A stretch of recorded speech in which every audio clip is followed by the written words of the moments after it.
Hello everyone, আসসালামু আলাইকুম। Welcome back to my channel.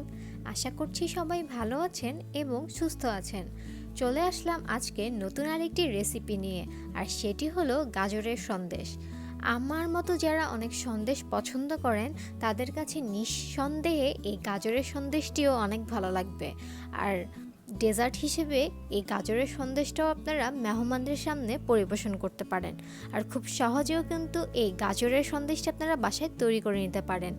চলুন তাহলে দেখে নিই যে গাজরের সন্দেশ খুব চটজলদি কীভাবে তৈরি করা যায়।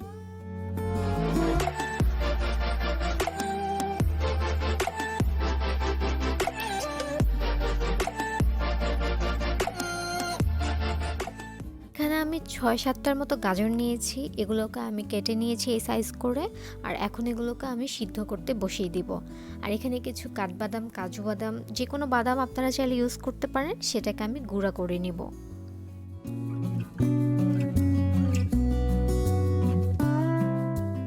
প্রায় 10 মিনিট পর চেক করে নিচ্ছি যে গাজরগুলো মোটামুটি দেখলাম যে প্রায় সিদ্ধ হয়েছে। এটাকে আরও কিছুক্ষণ সিদ্ধ করে দেন আমি এখন পানি থেকে নামিয়ে নিচ্ছি।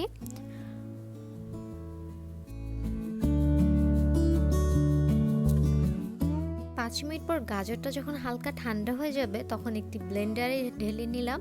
আর খুব মিহি করে এটাকে আমরা ব্লেন্ড করে নিব।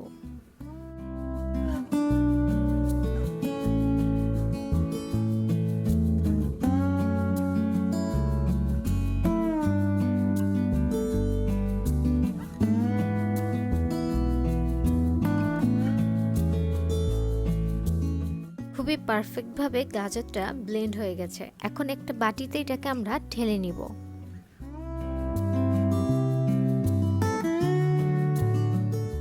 এখানে আমি 1.5 কাপের মতো ছানা আগে রেডি করে রেখেছিলাম, সেটা দিয়ে দিচ্ছি। এখন খুব ভালো মতো এই ছানাটা আমরা গাজরের পেস্টের সাথে মিক্স করে নিব। এখন দিয়ে দিচ্ছি সেই গুঁড়া করে রাখা বাদামগুলো।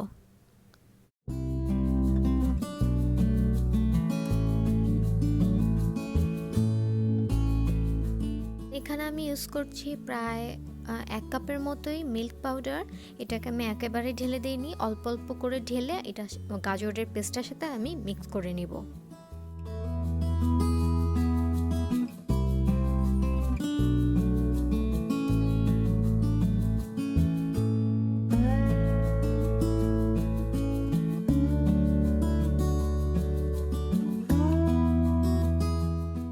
এখন একটি প্যানে 2 টেবিল চামচের মতো ঘি নিয়ে নিব।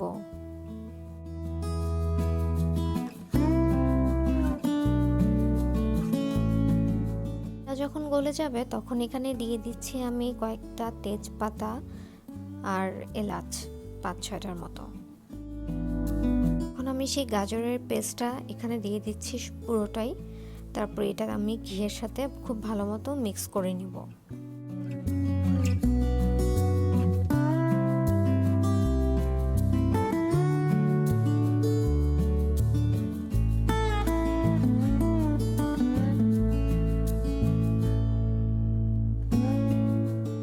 এখানে আমি 1/3 কাপের মতো চিনি ব্যবহার করছি, লাল চিনি।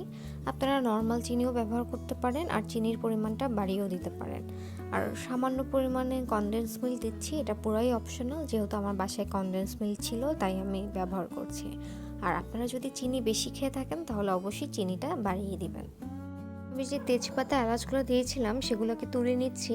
আর কখন বুঝবেন যে এটা হয়ে গেছে, যখন দেখবেন যে গাজরের পেস্টটা প্যানের গা থেকে উঠে আসতেছে। এই পর্যায়ে আপনারা বুঝবেন যে এটা এখন রেডি। তো আমার গাজরের সন্দেশটা এখন প্রায় রেডি। এখন আমি একটি সার্ভিং ডিশে এটাকে সেট করে নিচ্ছি।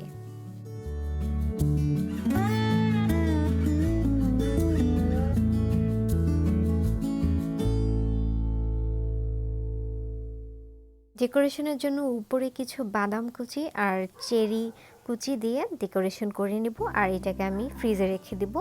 ঠান্ডা হয়ে যখন এটা সেট হয়ে যাবে তখন এটাকে আমি কেটে কেটে সন্দেশের সাইজ করে কেটে নেব। তৈরি হয়ে গেল মজাদার গাজরের সন্দেশ। যারা অনেক বেশি সন্দেশ পছন্দ করেন তাদের কাছে আমি মনে করি এই গাজরের সন্দেশটাও অনেক ভালো লাগবে। আর আমি চাইবো আপনারা আমার এই রেসিপি ফলো করে গাজরের সন্দেশটি বাসায় তৈরি করুন।